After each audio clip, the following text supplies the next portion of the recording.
Ada bid'ah-bid'ah yang baik yang dilakukan oleh sebagian kalangan salaf. Ingat, ada istilah salaf, ada istilah khalaf. Ini keduanya bahasa Arab, salaf dan khalaf. Sehingga ulama itu dilihat dari masanya juga ada dua. Ada ulama salaf, ada ulama khalaf. Namun ketika disebut salaf, jangan terbayang pula oleh ibu-ibu apotik. Ini bukan obat, ini bahasa Arab. Salaf, apa itu salaf, apa itu khalaf? Dan dari kata salaf ini lahirlah kata salafi. Juga bahasa Arab, bukan bahasa Padang. Kalau salafi bahasa Padang tentu lanjutannya 2 lapi, 3 lapi, 4 lapi. Ya. Ini salaf bahasa Arab. Apa bedanya salaf dengan khalaf? Salaf itu maknanya adalah terdahulu. Jadi salaf ini mereka-mereka yang hidup di awal-awal Islam, tepatnya 3 abad pertama Hijriah. Jadi 3 abad pertama Hijriah ini disebut dengan golongan salaf. Lalu salafi itu apa Pak Ustaz? Mereka yang menisbahkan kelompoknya mengaku mengikut kepada kelompok salaf. Berarti semua kita ini salafi, karena kita berpedoman kepada ulama-ulama yang hidup pada zaman salaf 3 abad pertama Hijriah. Nah, itu makna salafi yang sebenarnya. Lalu khalaf itu apa? Khalaf artinya belakangan. Setelah habis 3 abad pertama Hijriah, mereka yang hidup setelah 3 abad pertama Hijriah ini disebut dengan khalaf. Ulama-ulama yang hidup setelah 3 abad pertama Hijriah disebut dengan ulama khalaf. Itu dia. Jadi jangan dikira kalau ada kelompok salafi mengatakan, oh kami hanya berpedoman kepada salafus saleh, golongan salaf, mereka tak pernah buat bid'ah. Mari kita kaji lagi. Golongan salaf, mereka yang hidup pada 3 abad pertama Hijriah itu, ada bid'ah-bid'ah yang baik yang mereka lakukan. Ada bid'ah-bid'ah mahmudah yang mereka lakukan. Walaupun itu tidak pernah ada dalam hadis, hanya mereka yang membuat. Namun karena ini tidak bertentangan dengan agama Allah, maka ini dibolehkan dan tergolong kepada bid'ah mahmudah. Mana contohnya?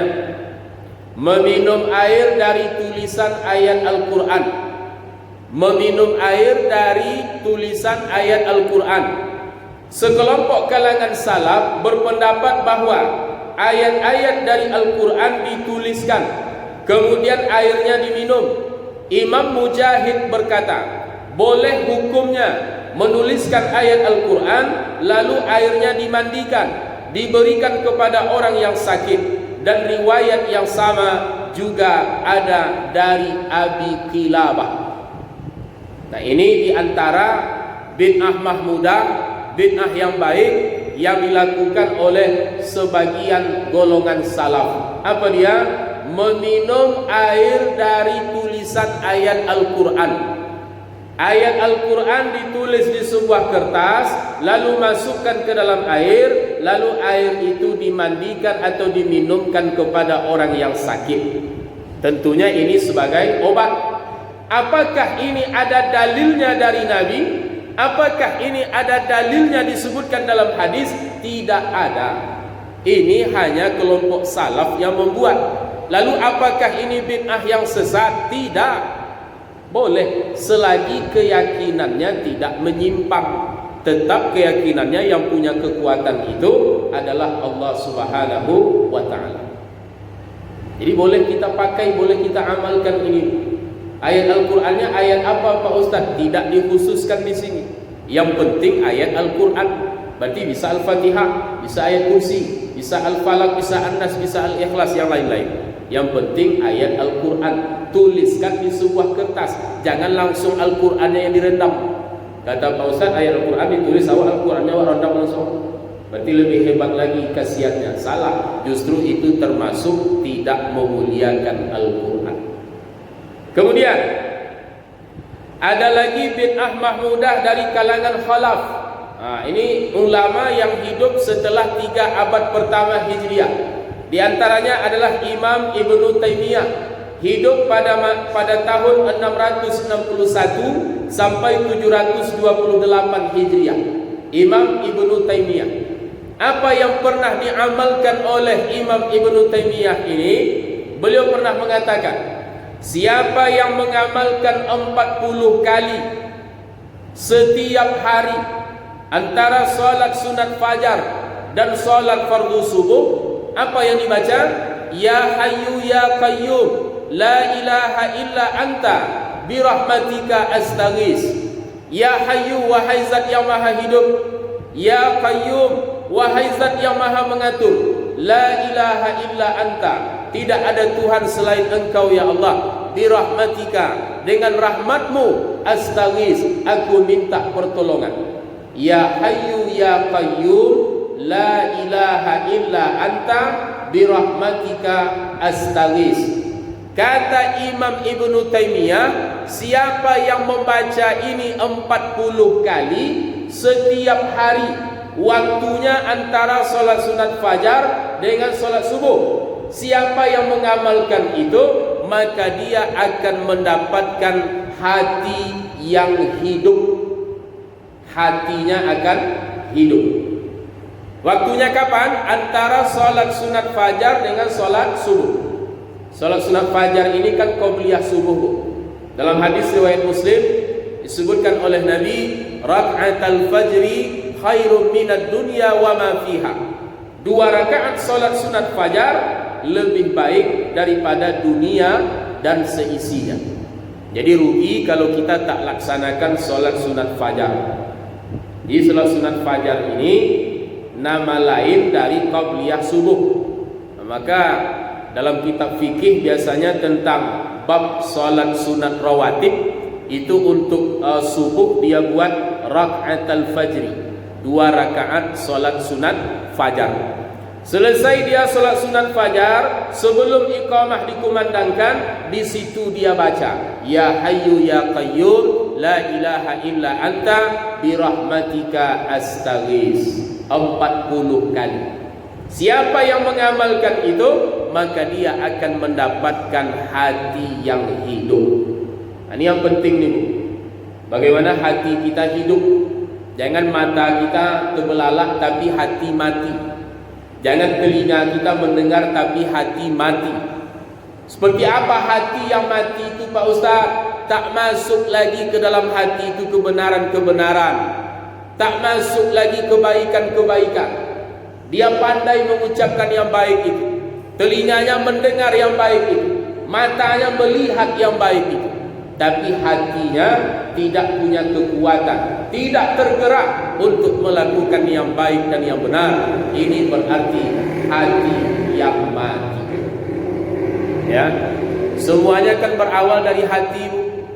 Maka hati ini sangat perlu kita perhatikan, kita buat dia hidup. Jangan sampai mati. Semuanya berawal dari hati. Raut wajah yang ceria, enak dipandang, itu berawal dari hati yang bersih insyaAllah.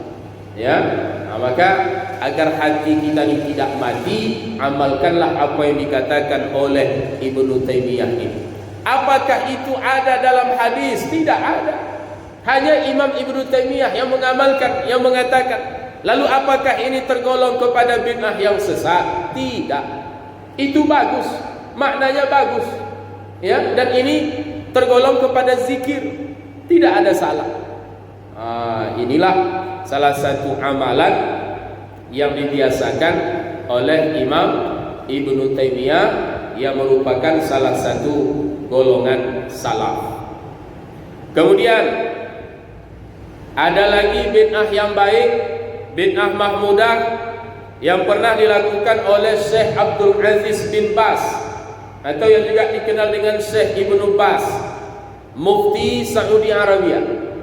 Apa bid'ah yang baik yang pernah dilakukan, diamalkan oleh Syekh Ibnu Baz ini? Doa pengusir sihir. Ya, doa pengusir sihir. Sihir ini bahasa agama.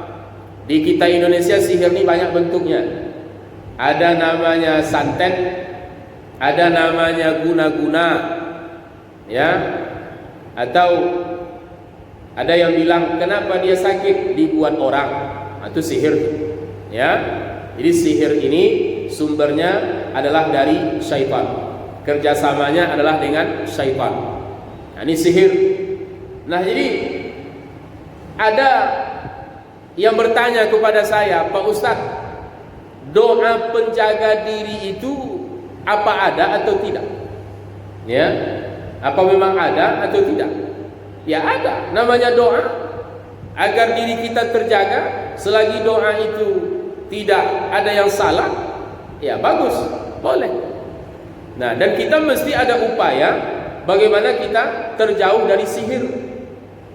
Jadi ini kan sama artinya menjaga diri agar kita tidak terkena oleh santet, guna-guna, atau dalam bahasa agama sihir. Nah, maka Syekh Ibnu Baz, seorang mufti Saudi Arabia, dia pernah mengajarkan doa untuk menjaga diri agar selamat dari gangguan jin dan sihir. Beliau mengatakan, di antara sebab-sebab keselamatan juga adalah membaca surah Al-Ikhlas, surah Al-Falaq, dan surah An-Nas setiap selesai solat. Ini merupakan bagian dari sebab-sebab keselamatan. Dan setelah solat subuh dan solat maghrib, membaca surah Al-Ikhlas, surah Al-Falaq, surah An-Nas sebanyak 3 kali. Al-Falaq, An-Nas, Al-Ikhlas. Ya. Urutannya Al-Ikhlas, Al-Falaq, An-Nas. Baca 3 kali setiap selesai solat subuh dan solat maghrib.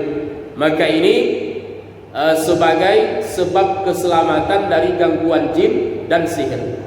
Apakah itu ada dalam hadis disebutkan bahwa itu sebagai pengusir sihir? Secara langsung tidak ada. Yang pernah ada disebutkan dalam hadis, ada riwayat Abdullah bin Khubaib dalam Sunan At-Tirmizi memerintahkan membaca surah Al-Ikhlas, Al-Falaq, dan An-Nas setelah solat, tapi itu sebagai bacaan pagi dan petang. Tidak disebutkan dalam hadis sebagai pengusir sihir. Adapun mengkhususkan bacaan setelah solat subuh dan solat maghrib dengan tujuan tertentu tidak disebutkan dalam hadis.